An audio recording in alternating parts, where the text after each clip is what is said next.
મરિયમન મંદિરોમાં પંગુની મહોત્સવની ભવ્ય ઉજવણી, હજારો શ્રદ્ધાળુઓ ઉમટ્યા. તમિલનાડુના ઈરોડમાં સ્થિત પ્રસિદ્ધ મરિયમન મંદિરોમાં પંગુની ઉત્સવની ભવ્ય ઉજવણી કરવામાં આવી હતી. આ પરંપરાગત મહોત્સવમાં હજારો શ્રદ્ધાળુઓ ઉમટી પડીને લાકડાના સ્તંભો પર મીઠું અને મરી અર્પણ કરી પોતાની અતૂટ શ્રદ્ધા વ્યક્ત કરી હતી. તમિલનાડુ રાજ્યના ઈરોડ જિલ્લામાં પંગુની ઉત્સવ નિમિત્તે વિવિધ મરિયમન મંદિરોમાં ભક્તિમય વાતાવરણ જોવા મળ્યું હતું. આ વાર્ષિક મહોત્સવના મુખ્ય દિવસે સેંકડો શ્રદ્ધાળુઓએ મંદિર પરિસરમાં સ્થાપિત કરવામાં આવેલા પવિત્ર લાકડાના સ્તંભો પર મીઠું અને કાળા મરી ફેંકવાની પ્રાચીન વિધિ પૂર્ણ કરી હતી. પ્રાદેશિક પંચાંગ અનુસાર અત્યંત મહત્વ ધરાવતા તહેવારમાં ભાગ લેવા માટે વહેલી સવારથી જ ભક્તોની લાંબી કતારો જોવા મળી હતી, જેના કારણે સમગ્ર વિસ્તાર જયઘોષથી ગુંજી ઉઠ્યો હતો.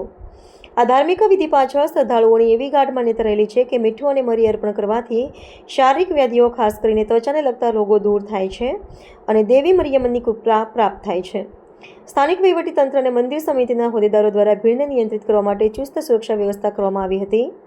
આ ઉત્સવ માત્ર ધાર્મિક આસ્થાનું પ્રતીક નથી, પરંતુ તે પ્રદેશની સાંસ્કૃતિક વિરાસત અને પેઢીઓથી ચાલતી આવતી પરંપરાગત અસ્કયામતને પણ ઉજાગર કરે છે, જેમાં પદાધિકારીઓ અને જનપ્રતિનિધિઓએ પણ હાજરી આપી હતી.